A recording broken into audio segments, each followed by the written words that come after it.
They thought it was just another fancy charity night, until a billionaire publicly mocked a hotel maid and challenged her 12-year-old daughter to a $1 million poker bet, certain he would crush a child without effort.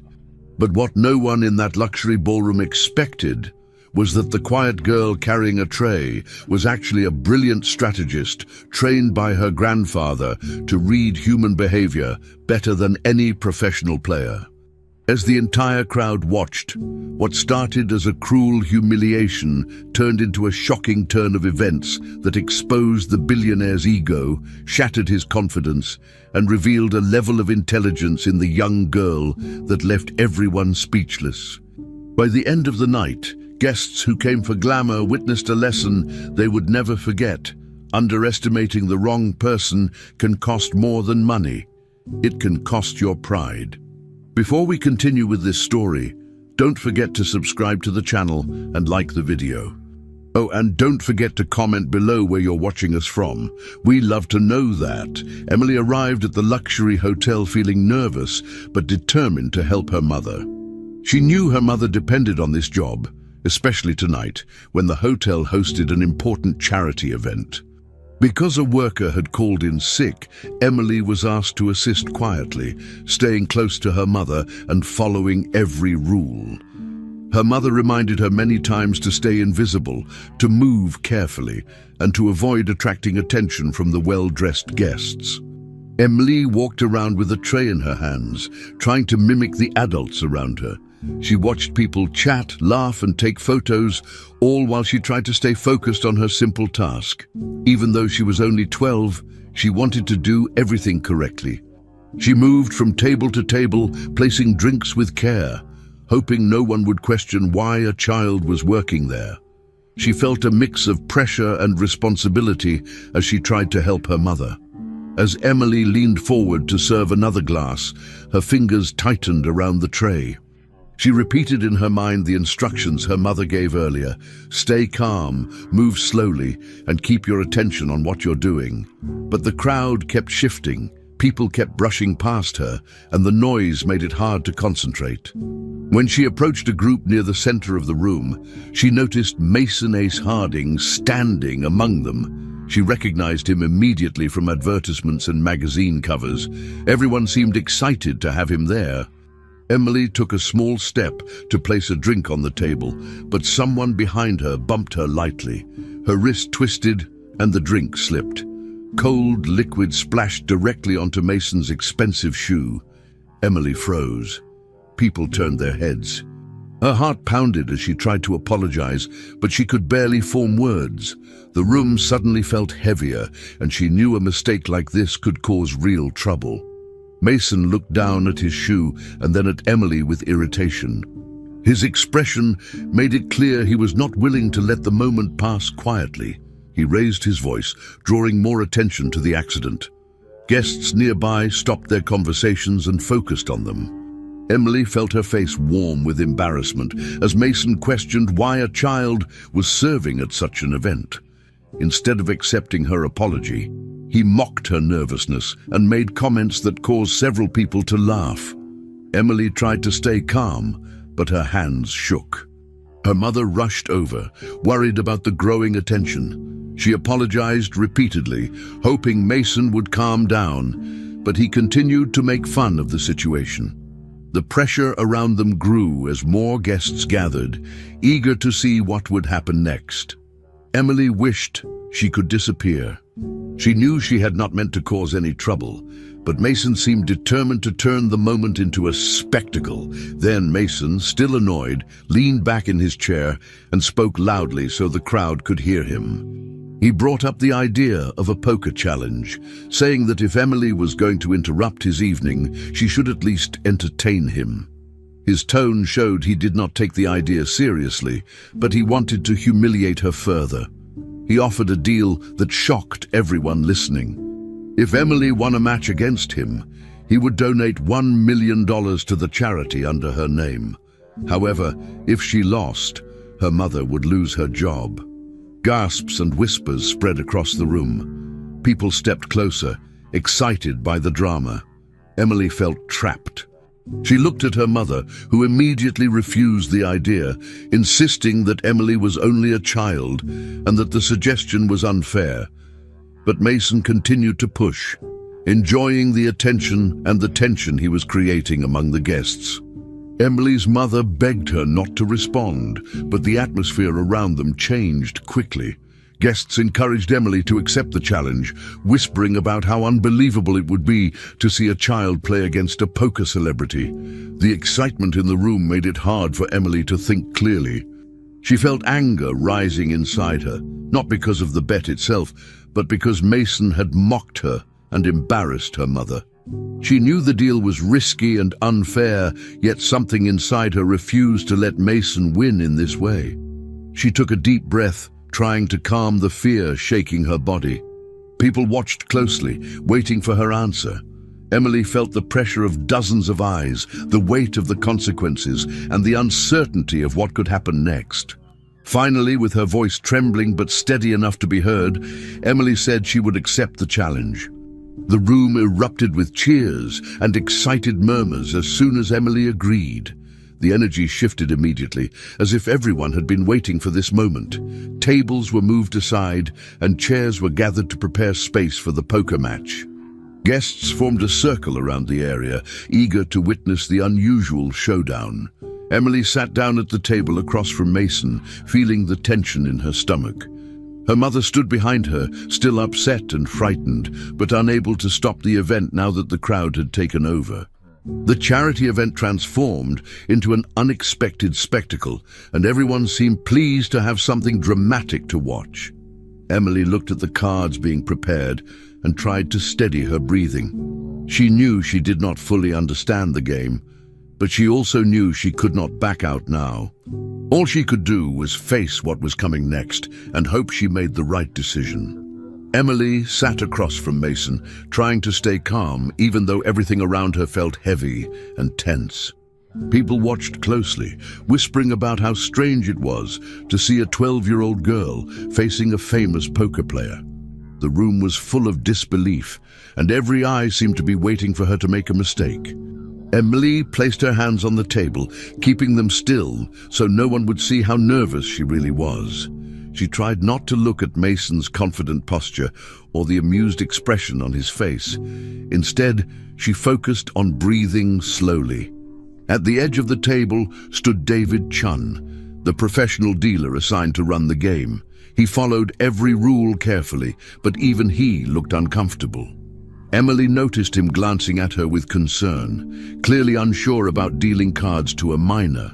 Still, he continued preparing the deck because the guests demanded the match. Emily understood she had no choice but to go through with it. As David finished setting up the game, Emily tried to clear her mind. She remembered her grandfather and all the times he talked to her about observing people. He had worked as a military analyst, and he taught her that most people had habits they repeated without realizing. Emily never thought those lessons would matter in a moment like this, but now they were the only thing she felt confident about. She looked at Mason again, not to admire him as a celebrity, but to study him. She watched how he held his cards, how he sat, how he moved his hands. She paid attention to the small changes in his expression. The crowd kept murmuring, but she tuned them out. Her grandfather always said that patterns were easier to see when you ignored noise. Emily felt a little less scared as she focused on something familiar, something she understood. She continued observing Mason and slowly started noticing a pattern. When his cards were strong, he seemed almost overly calm. His shoulders relaxed, his movements steady, and he looked comfortable in the chair. But when he had a weak hand, everything about him became louder. He talked more, gestured more, and tried too hard to appear confident. Emily watched him carefully now, comparing his behavior to what her grandfather had taught her. She felt a strange sense of control growing inside her. She still did not fully understand every rule of poker, but she did understand people, at least a little. And right now, she needed every advantage she could get. David shuffled the deck one more time, and the room became more focused. Emily knew that as soon as the cards were dealt, she would have to trust her instincts. She sat up straighter and prepared herself for what was coming next. When David finally dealt the cards, Emily took a moment before looking at them. She wanted to make sure her face showed nothing. She lifted the corners just enough to see them, and her heart jumped. She had 2 kings. Even she understood enough to know this was a very strong hand. She forced herself not to react and placed the cards back on the table. Then she looked at Mason. At first glance, he seemed too comfortable, almost pleased. Emily recognized the relaxed posture. It was the same pattern her grandfather described, and she realized Mason must also have a strong hand. She understood that waiting or playing cautiously would only give him more chances to control the match. She needed to do something bold before he had time to trap her. The guests leaned closer, curious to see how she would play her first serious move. Emily knew they expected her to be nervous or uncertain, but she was already forming her plan. Emily did not allow herself to think too long. She placed her hands on the chips and pushed all of them forward in one motion. Gasps spread around the room as people realized she had gone all in without hesitation. Even David paused for a second, surprised by the sudden move. Mason's expression changed instantly. The relaxed confidence disappeared, replaced by irritation and confusion. He clearly had not expected a 12-year-old to make such an aggressive decision. For a moment, he stared at her as if trying to understand whether she made the move out of fear or strategy. Emily kept her face still, refusing to show excitement or doubt. She remembered her grandfather saying that sometimes the strongest thing you can do is look certain, even when your hands are shaking. Mason eventually forced out an annoyed laugh, pretending the situation amused him, but Emily could see he was unsettled. Slowly, he pushed his chips forward to match her bet. David waited a moment to make sure both players were done, then asked them to reveal their cards.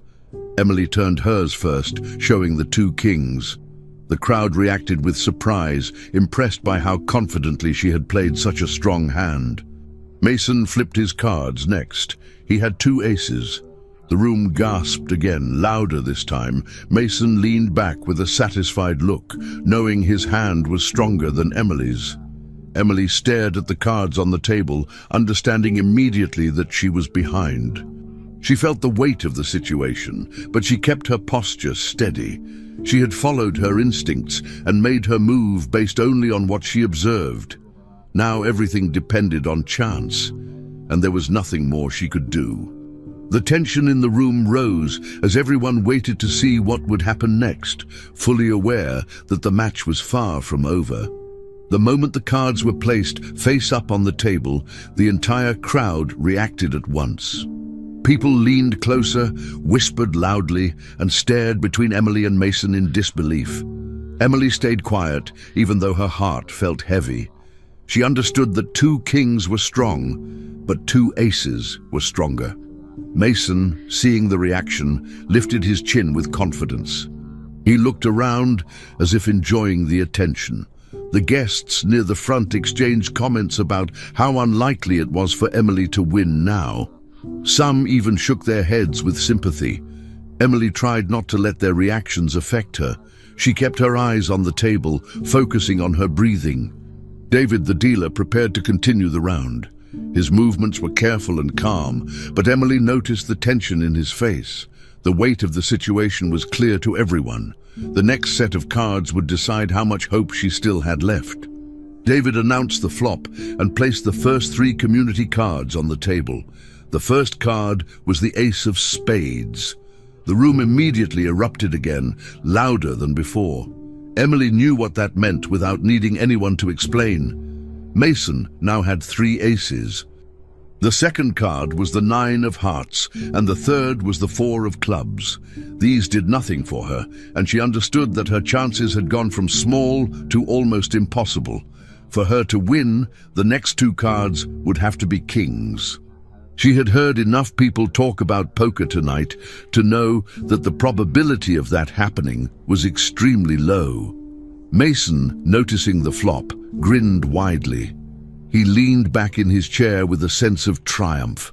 He started talking loudly to the crowd, acting as if the game was already over. Emily listened, but tried not to let his voice get inside her head. Mason continued celebrating, making dramatic gestures as he spoke. He pointed at his own cards as if he needed everyone to admire them again. More people joined in his excitement, assuming the match was already decided. Emily looked at him closely, focusing not on his words, but on how he behaved. He had a powerful hand, stronger than hers, yet he was louder and more restless than before. She noticed how he tapped his fingers rapidly on the table and how his smile seemed forced at moments. This did not match what she had observed earlier. When he had a strong hand in the first round of observation, he stayed relaxed and controlled. Now he was exaggerated, almost too excited. Emily felt something shift in her mind. Her grandfather's lessons echoed again. Strong hands bring calm, weak ones bring noise, unless something else is influencing the reaction. Emily realized there was a contradiction in Mason's behavior. His reaction did not come from strategy. It came from ego. He was not celebrating because he was steady and confident. He was celebrating because he enjoyed the attention and the idea of defeating her publicly. Emily kept watching him, and the more she studied him, the more certain she became. He was not scared of losing the hand itself. He had no reason to be, but he seemed desperate to prove something to everyone watching. This made his excitement unbalanced, almost unstable. Emily slowly straightened her posture. She no longer looked at the cards. She looked directly at Mason, observing every detail of his exaggerated performance. Her mother, standing behind her, seemed tense, but Emily no longer felt frozen. A different kind of clarity began forming inside her. As Mason continued celebrating, Emily finally spoke. Her voice was calm, but firm enough to cut through the noise. People nearby stopped talking, surprised to hear her challenge him so directly. She told Mason that his reactions did not make sense. She pointed out that someone with such a strong hand should not be acting the way he was acting. Her tone was steady, and she did not raise her voice. She was not accusing him of lying about the cards. Those were visible to everyone. Instead, she said he was bluffing about something else, something much more important. The crowd grew silent, confused at first. Emily kept her eyes locked on Mason, telling him that his behavior revealed the truth. He was not confident about the bet he had made involving her mother's job. She said he was acting loud because he wanted to hide that he never intended to follow through. The crowd reacted with shock, and several guests looked at Mason with interest. Emily did not flinch. She continued explaining that his behavior showed insecurity, not confidence. She said that someone as famous as he was would not risk so much over a simple accident. She made it clear she knew he was bluffing, not in the game itself, but in the bold promise he made earlier. Her words left Mason visibly unsettled. His smile weakened and the crowd noticed. Emily stayed still, showing no fear. She had no control over the cards and no real chance of winning the hand, but she did have control over what she chose to say. She had chosen to confront him, using everything she understood about patterns, behavior, and truth. The room waited for Mason's reaction, but Emily's message was already clear. She saw through him. Emily kept her eyes on Mason, but now her focus was not on the cards. It was on the deal he had forced on her. She spoke clearly so everyone around the table could hear her. She said that the entire bet made no sense because Mason did not have the power to fire her mother in the first place. The crowd, which had been loudly enjoying the tension moments earlier, grew quieter as they processed her words. Emily turned toward the hotel's owner, Mr. Harrison, who had been watching the scene with discomfort. She asked him directly if Mason had the authority to dismiss any employee. Mr. Harrison looked surprised at being called out so publicly, but he answered honestly. He explained that only management could make decisions about staff, and Mason had no right to fire anyone. The crowd reacted with murmurs of disagreement toward Mason. Emily felt a small wave of relief. She had spoken the truth and people were listening. Her words changed the energy of the room. Guests who had been cheering Mason on now seemed unsure of him. Some crossed their arms, some whispered to each other, and others simply watched him with suspicion. Emily saw this shift and understood its meaning.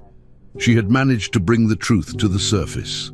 At that moment, the dealer, David Chun, stepped forward and spoke up as well. His voice was firm but respectful. He stated that a poker bet could not involve someone's employment, especially when the person making the bet had no authority over it. Because of that, the part of the wager about her mother's job was invalid. He confirmed that only the chips on the table counted. Mason turned toward David with anger in his eyes. He clearly hated being corrected in front of so many people. Emily stayed silent, letting the truth stand on its own. Mason clenched his jaw, visibly angry. He snapped that the game would continue with the chips and nothing else needed to be discussed. His tone showed annoyance, but also a hint of panic. He wanted to regain control quickly and move attention away from his exposed lie. Emily looked at him carefully. She understood he was trying to rush the situation to protect his image. She agreed to continue the match, not because she expected to win, but because she had already taken back what mattered most, her mother's job. The guests shifted around the table, trying to get a better view. No one was cheering anymore. Instead, they watched with curiosity and judgment. Emily took a deep breath and prepared herself for the next card. She felt calmer now. The fear she had earlier was fading, replaced by steady determination. Whatever happened next, she would face it with clarity. David prepared to reveal the next card, known as the turn. The room became so still that Emily could hear people adjusting in their seats. When David placed the card on the table, the guests reacted instantly. It was the King of Clubs. Emily quickly understood what that meant. She now had 3 kings. Her heart jumped, but she kept her expression flat, so Mason wouldn't see her emotions. Even though 3 kings were strong, Mason still had the lead with his 3 aces. The difference was small, but it was still there. Emily avoided looking too hopeful. Instead, she allowed herself one slow breath and then focused again. She noticed Mason's reaction. His celebration from earlier stopped abruptly. He stared at the king on the table as if it were a personal insult. His expression tightened, and his confident smile faded. Emily could tell he had not expected her hand to improve. The guests noticed Mason's sudden change in attitude. Whispers spread through the crowd, but there was no cheering.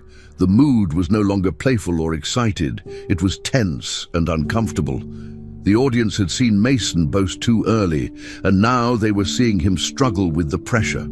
Emily observed him as he shifted in his chair, tapping his fingers again, but faster than before. He lifted his cards, looked at them again, and then set them down roughly. His behavior no longer matched someone in control. Rather than celebrating his advantage, he looked irritated and unsure. Emily remained still. She did not want to give him any information through her body language. She simply watched, calm on the outside, focused on the inside. Her mother stood nearby, looking worried but also proud. Emily could feel the difference in the room. The balance of confidence had shifted. The atmosphere among the guests was completely different now. Many of them no longer viewed Mason as a confident champion, but as someone losing control of the situation. Emily could sense their discomfort with his earlier behavior and their growing sympathy toward her. Mason kept shifting in his chair, trying to act calm, but his movements were uneven and tense. His earlier arrogance had faded, replaced by frustration. The king on the turn had shaken him deeply. Emily understood that even if she was still behind in the game, Mason was no longer thinking clearly. She stayed focused, knowing the match was not over yet. She did not speak, she did not move. She simply prepared herself for whatever came next. The game continued, but emotionally, Mason was already losing ground, and everyone in the room could see it. David prepared to reveal the final card of the game.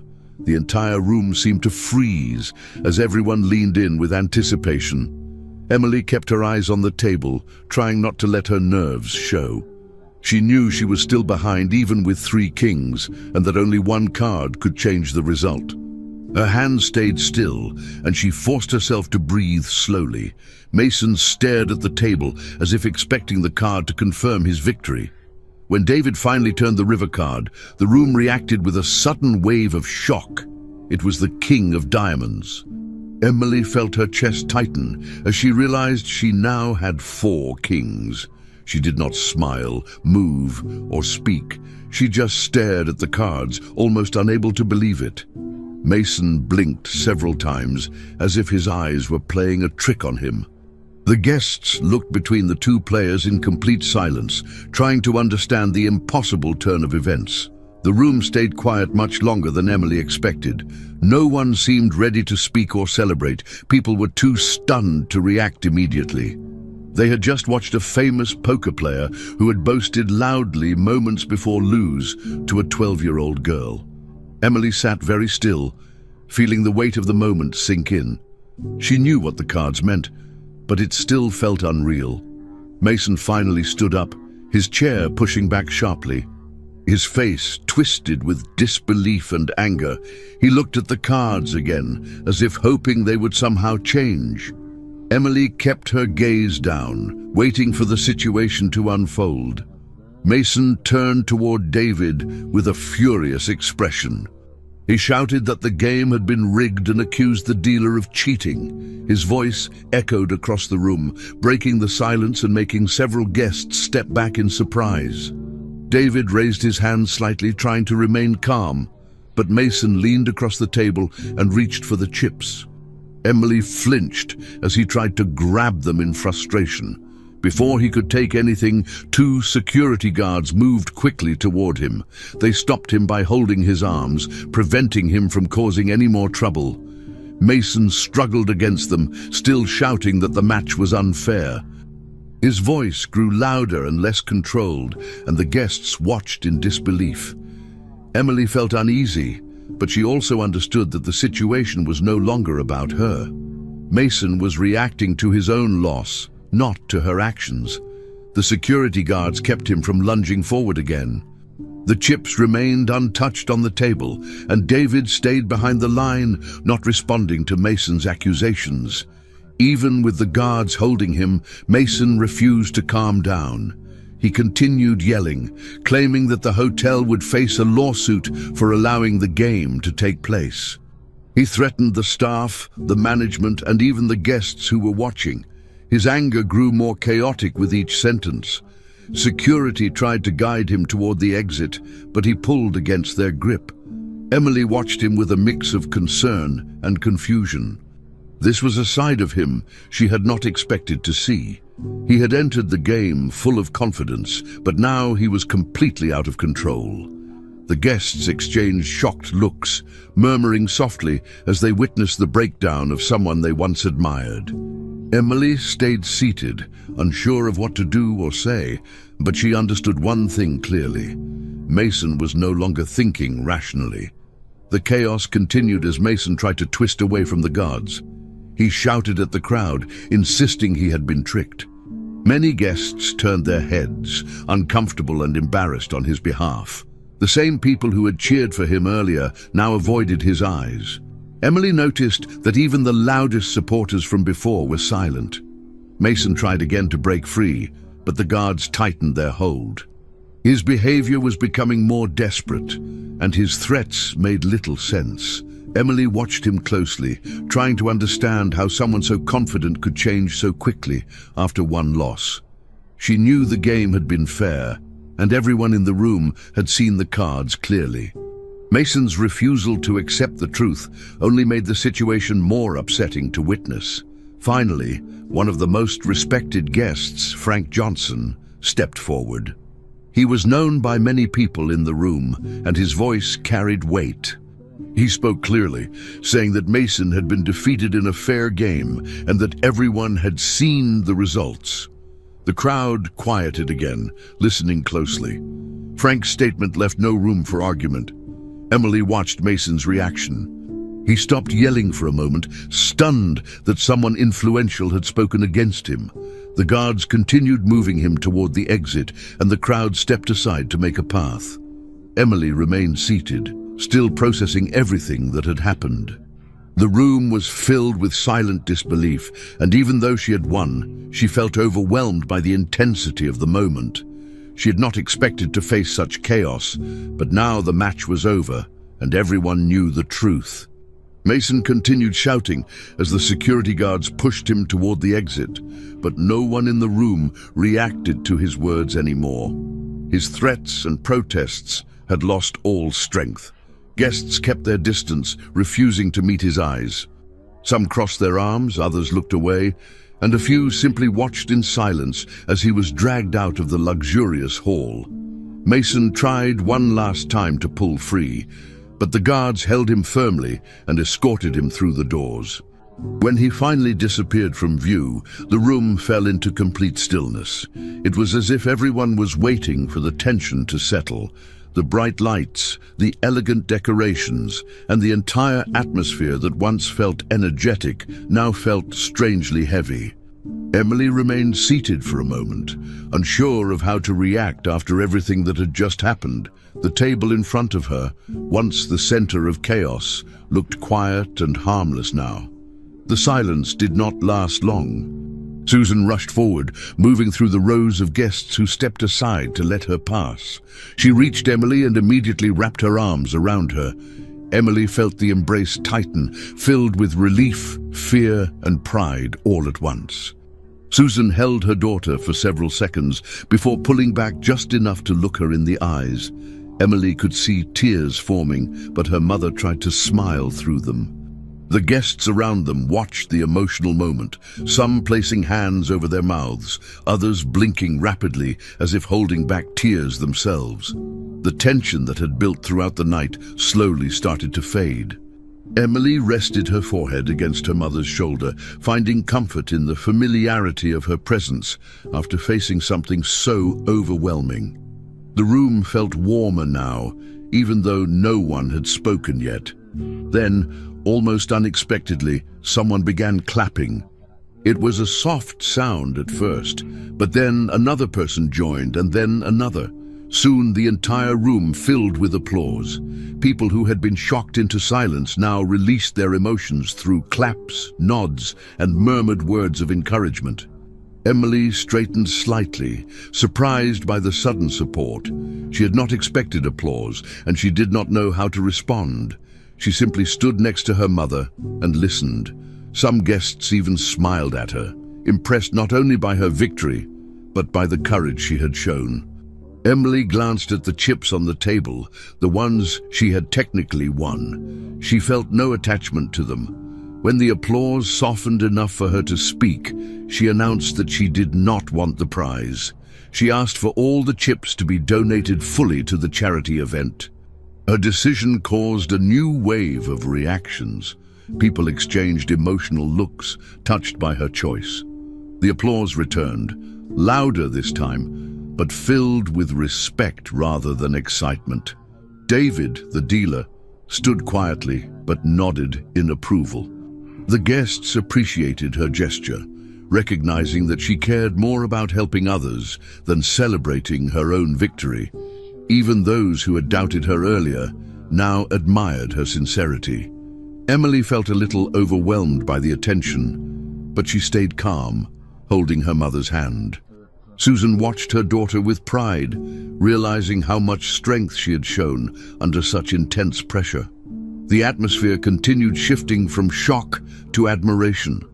The tension that once dominated the hall was now replaced by a feeling of unity.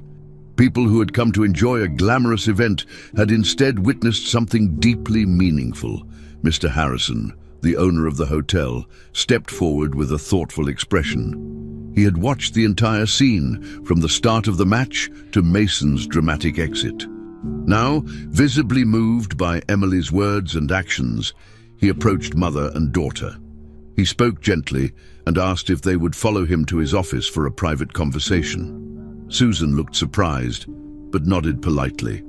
Emily agreed as well, though she did not know what to expect. The guests quietly watched as the two followed Mr. Harrison toward the elevator at the side of the hall. The bright lights and fancy decorations behind them felt distant now. The applause slowly faded as they walked away, leaving the excitement of the ballroom for a quieter space. Emily squeezed her mother's hand as they stepped inside the elevator, feeling a new kind of anticipation growing inside her. As the elevator rose toward the top floor, the atmosphere shifted from noise to calm. The hallway leading to Mr.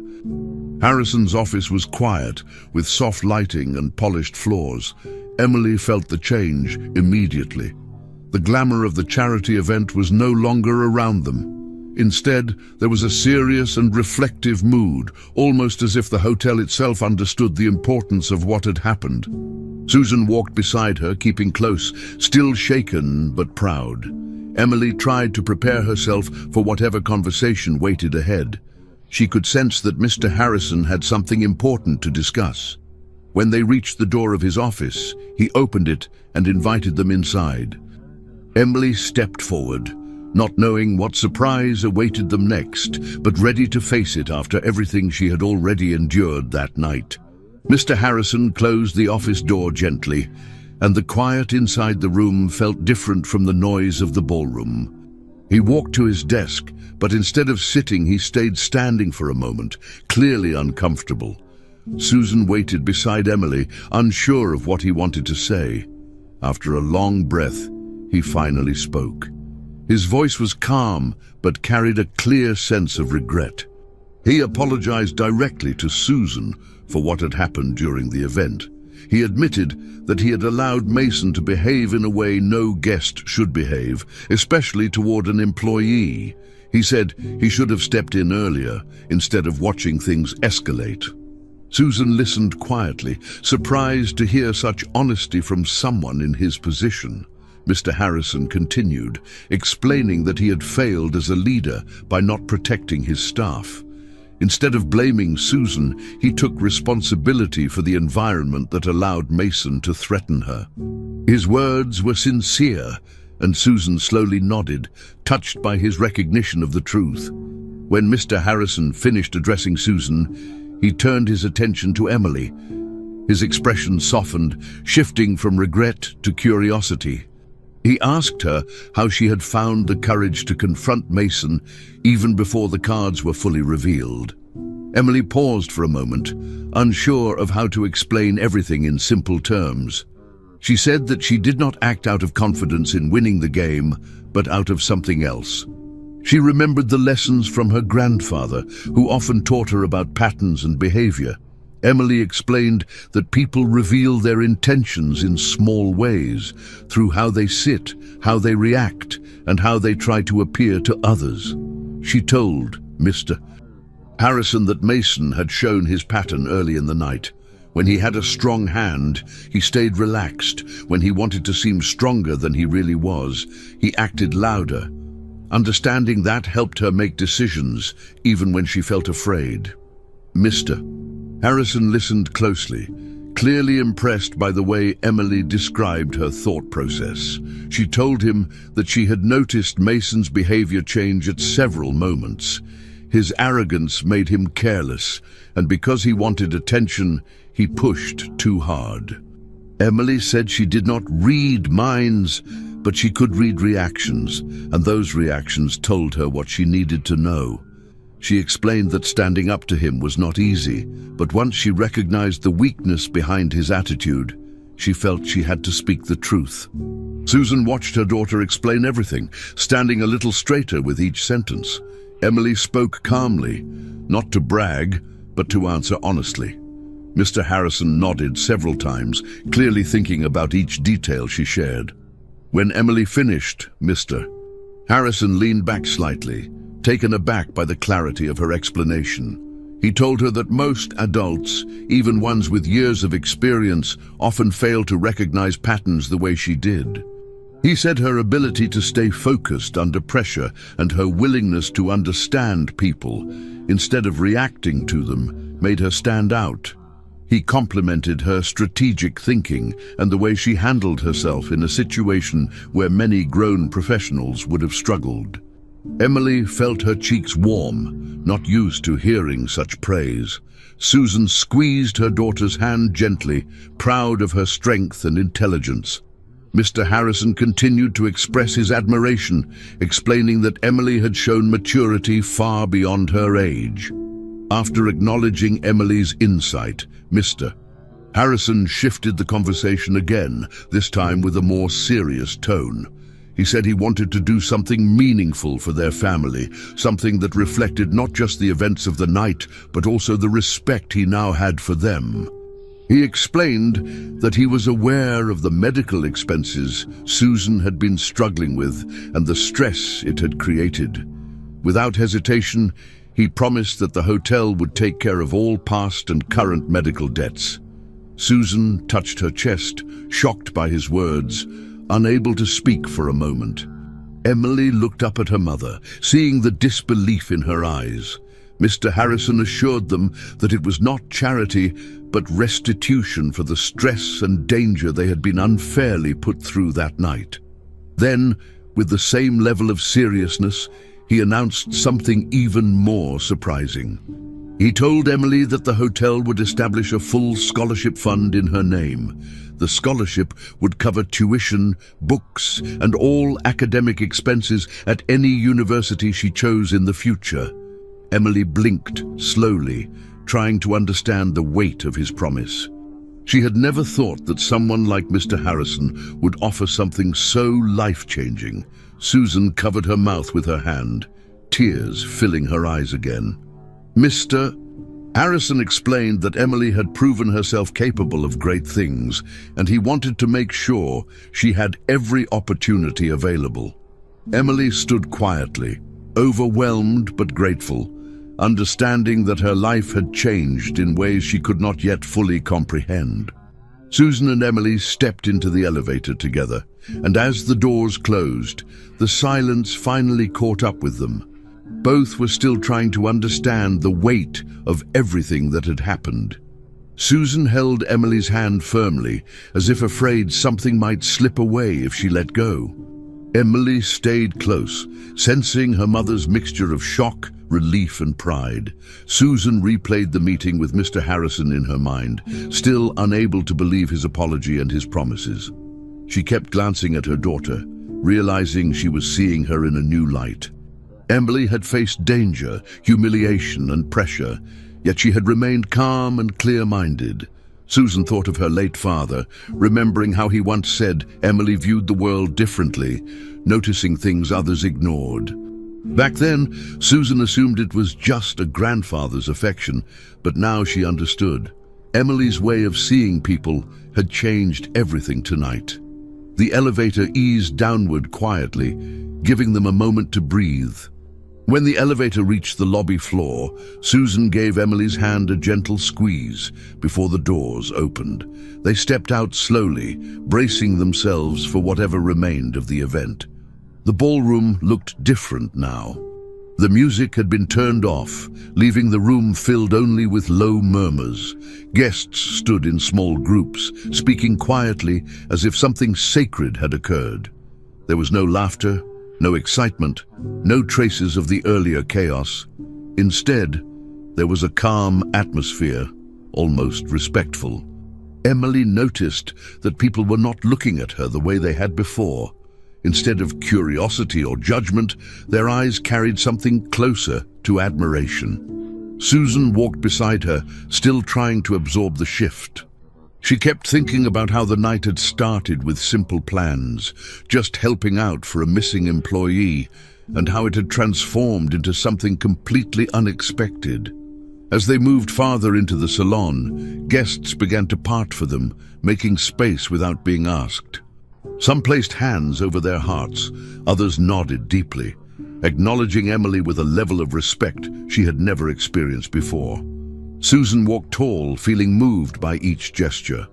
The scene felt almost unreal, as if she were watching someone else's life. Emily kept her gaze forward, trying not to be overwhelmed. She saw familiar faces from earlier in the night, but now none of them looked amused or entertained. Instead, their expressions carried quiet understanding. Some people whispered her name softly, not in gossip, but in recognition of what she had done. Susan felt tears form again, though she tried to hide them. Emily noticed the change around her, but she kept her emotions steady. She knew the applause and attention didn't matter as much as the truth she had defended. Near the center of the room, Emily saw David Chun standing beside the poker table. His posture was straight and his expression serious. When Susan and Emily walked past him, he didn't speak or stop them. Instead, he placed one hand gently over his chest and bowed his head slightly. The gesture was simple, but it carried deep meaning. It showed gratitude, respect, and acknowledgement all at once. Emily paused for a second, unsure how to respond. She nodded back quietly, accepting his silent message. Susan noticed the exchange and felt something warm rise in her chest. David had witnessed everything, from the unfairness of the bet to the chaos that followed. His small gesture confirmed that Emily's actions had left a mark not just on the guests, but on the staff as well. Emily continued walking, holding her mother's hand tightly again. As they approached the back section of the ballroom, the atmosphere shifted once more. The luxurious decorations became less noticeable, and the polished shine of the floor gradually gave way to the familiar hallway leading to the service area. Here, the guests' presence faded behind them. The voices, the soft whispers, and the admiring looks stayed in the glamorous part of the hotel. Susan breathed more freely once they stepped out of the main space. She had spent years working behind those doors, cleaning, organizing, and keeping the hotel running without anyone ever noticing. Tonight, she and her daughter had crossed between the two worlds, the one of elegance and wealth and the one of hard work and humility. Emily sensed the change too, feeling the shift from bright lights and marble floors to the quieter, simpler area where her mother spent each day. Mother and daughter walked side by side through the service corridor, leaving behind the applause, the chaos, and the heavy emotions of the night. Susan felt a mix of relief and exhaustion settle in. Emily looked around the familiar hallway and felt herself relax for the first time since the challenge began. The glamour of the event no longer mattered. The admiration of the guests no longer mattered. What mattered was that they were together, safe, and stepping away from a world that had almost swallowed them. Susan squeezed her daughter's hand once more as they reached the door leading deeper into the staff area. Emily glanced back one last time at the ballroom they had left behind. Then, without hesitation, they walked forward, ready to return to the quieter place that had always been their reality. Susan and Emily left the service hallway behind them and continued down the narrow stairs that led to the employees' wing of the hotel. The atmosphere changed completely as they descended. The bright lights, polished marble, and expensive decorations of the upper floors were replaced by plain walls and the steady hum of everyday work. They passed laundry carts, storage closets, and the break room where Susan spent many of her shifts. Emily walked quietly beside her mother, still holding her hand. Both were tired, not just physically, but emotionally. Each step felt like a return to reality, away from everything that had happened that night. When they reached the final corridor, Susan unlocked the door that led to the small apartment the hotel provided for them. It was modest and compact, but familiar and comforting in its own way. Emily stepped inside first, breathing in the simple smell of home. which finally made her shoulders relax after the intense night. Inside the apartment, the contrast with the luxurious ballroom became even more obvious. The space was small, with just enough room for the essentials, but it was clean and organized. Emily walked slowly toward the small wooden table beside the worn couch. There, placed in a simple frame, was the photograph of her grandfather. She picked it up gently and held it close, studying the familiar face that had always made her feel safe. Susan watched her from the doorway, her heart tightening with emotion. Seeing Emily look at the picture brought back memories of the man who had once filled the apartment with stories, quiet advice, and warm laughter. Susan walked toward her daughter and wrapped her arms around her from behind. She did not try to hide her tears anymore. The events of the night, the fear, the relief, and the pride all came rushing back at once. Susan held Emily tightly and whispered that her grandfather would be incredibly proud of her. Her voice shook as she spoke, and tears streamed freely down her cheeks. She remembered how he used to say that Emily had a unique way of seeing the world, even when she was much younger. He often insisted that Emily understood people better than most adults, though Susan had never fully grasped what he meant at the time. Now she did. Emily listened quietly to her mother's words and then looked at the photograph again. With calm certainty, she answered that her grandfather already knew. There was no hesitation in her voice. She spoke with a kind of confidence that had grown stronger throughout the night. Susan pulled back slightly so she could look at her daughter's face, surprised by the firmness in her tone. Wiping her eyes, Susan tried to lighten the moment by mentioning how lucky Emily had been with the cards. She said it almost playfully, hoping to ease the emotional weight in the room. But Emily shook her head gently. She explained that the victory had not come from the kings she received. Those cards had helped, of course, but they were not the reason she won. Emily turned toward her mother and spoke clearly, wanting her to understand. She said the real win happened earlier, long before the king appeared on the table. It happened when she recognized how Mason reacted to pressure, how he tried to look stronger than he was, and how his ego controlled his decisions. Emily said the match was not about luck. It was about seeing what Mason could not hide. Susan listened closely, absorbing every word. Emily continued explaining that when Mason pushed the emotional bet involving her mother's job, she saw right through him. She knew he wanted control, attention, and admiration from the crowd. He wanted the room to see him as powerful, not just skilled. Emily said she realized that his behavior was not about the cards at all. It was about his need to dominate the situation. And once she understood that, she knew exactly how he would react, even when the game seemed stacked against her. She could tell when he was relaxed, when he was pretending, and when his own ego made him blind to his mistakes. The moment she recognized this pattern, she understood that she had a chance to win, even if her cards were weaker.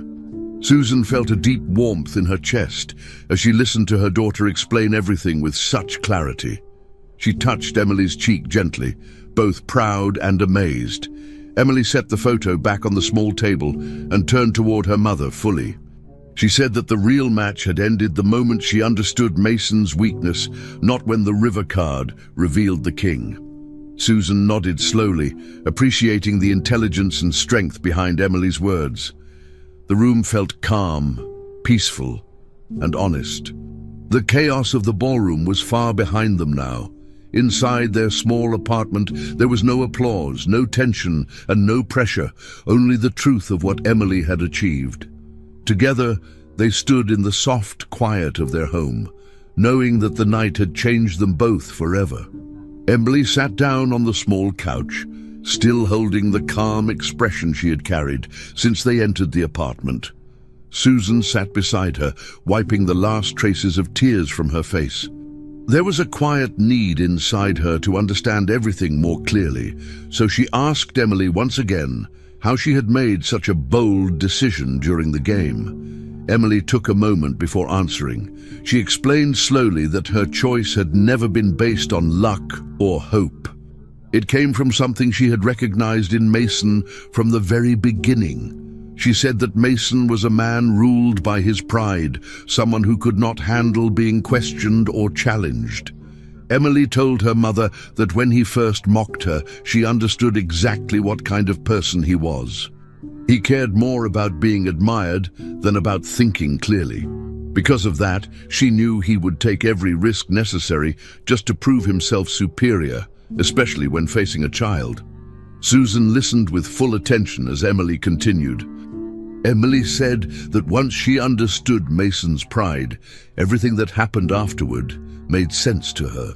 She explained that he did not see her as a real opponent, only as someone he needed to crush to protect his ego. He thought the crowd would admire him more if he embarrassed her publicly. Emily pointed out that this overconfidence made him predictable.